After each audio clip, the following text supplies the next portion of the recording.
Mayor Bloomberg. Mike.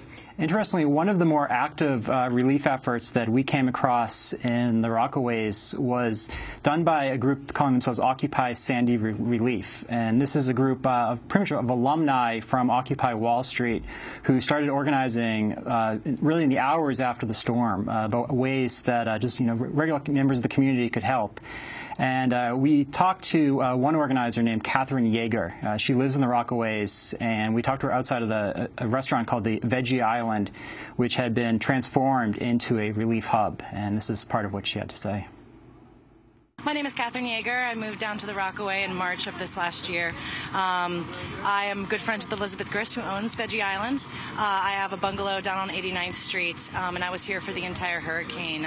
You know, it's been a whirlwind. We've been trying as much as possible to organize things. We've been putting food out as much as possible. Lots of stuff has been coming in, and I just love Rockaway, and I want it back to where it was before the storm. So what's happening behind you right now? What's happening behind me right now is basically we're working with Sandy Relief and OWS.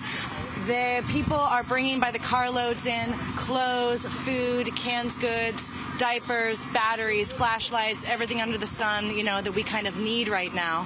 And so people are able to come up and sort of pick through the different things they need, be handed the things. We have warm food that we're making all the time for people. And so it's really essentially, I mean, we have cars that come in and things are dropped off, and within 30 minutes, it's all gone. You know, I mean, it's that desperate down here. People have literally lost everything. Right now, the biggest issue that we need is generators, and we need pumps because we can't get the electricity turned back on until all of the basements are pumped out. And there's still, if you walk Rockaway and you knock on any door, every single door, someone's going to need help. The water that came in is toxic. Okay, we had water from the beach. I watched the waves that morning. They were already incredibly dirty. The bay and the ocean met every single part of Rockaway during the storm. There was at least 2 feet of flooding everywhere, sometimes up to 6 or 7 feet of flooding, depending on where you lived. Everyone's been affected. Doesn't matter who you are, doesn't matter where you are, every single person's been affected. And so a lot of right now is getting those basements pumped out, debris getting pulled out, you know, sweeping out huge chunks of just gunk and junk, and trying to figure out where it all goes. The boardwalk is destroyed. You know, I watched the boardwalk out my window come rushing down. The water level here got up to about 5 feet, and the winds were almost 20 miles per hour, so it looked like the ocean coming through this entire place. I watched cars rolling down the street. I mean, it was scary. And out the window, you could see the fire. You could see this huge flame of fire coming from Breezy Point. And they really, I mean, there were, I think, 80 homes lost over there, and just devastated. So the last couple of days have been very inspiring because we've had so many people coming. People are starting to realize that Rockaway was hit as bad as it was hit, and they're coming to start helping and starting to think about us a little bit more. So we'll see what happens. I don't know when we're going to get electricity back. I don't know. A lot of the people's homes are heated by baseboard heaters, and this is salt water we're talking about. So salt water is going to kill everything, you know? Anything, any kind of tools or cars or anything that runs on these different motors or electricity, when that salt water hits it, it's destroyed, you know? Now, how are the relief efforts that are taking place here different from what we're seeing with FEMA and the National Guard down the street? FEMA down the street, from what I understand, is handing out pieces of paper that tell you to call a phone number to get help. Yeah. Here you come and you get help immediately. We're going to start organizing and having people come down with we're encouraging people who come down and want to do manpower help.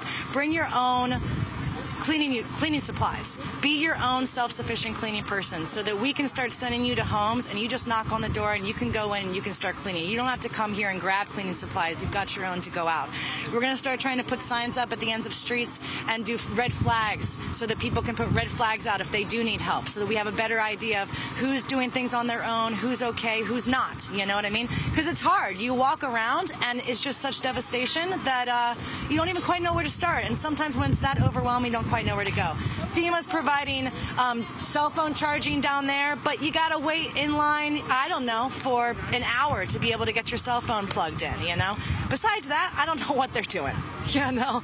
I've seen some cleanup. There was definitely a lot of the boardwalk that's been moved, but, you know, nothing that I'm sure is happening in Wall Street, or cleanup that's happening in other parts of Manhattan, you know. Speaking of Wall Street, what is the connection with Occupy Wall Street and this relief effort?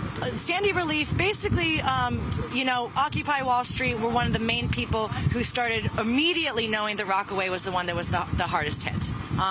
I was contacted pretty much immediately from friends of mine who are in Occupy Wall Street, like Bobby and Olivia Katz, you know, who contacted me and were reaching out and saying, we want to bring Occupy down there, we want to help with the relief effort, you know. And they've been the only ones that have really helped, you know what I mean, and really been able to make real tangible things that are going on right now. We've been open since 8 o'clock this morning.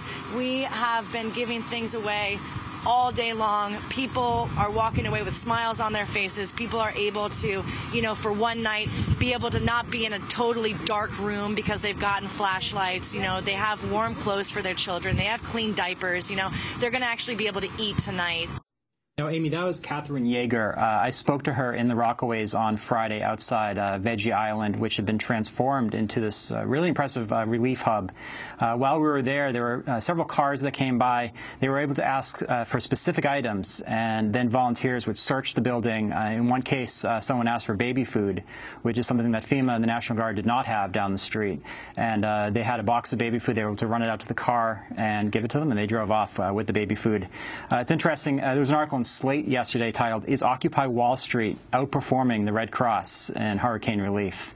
Well, that's an interesting question. We're going to go to break. When we come back, we're going to Staten Island, where the Staten Island Borough President has said stop supporting the Red Cross. Stay with us.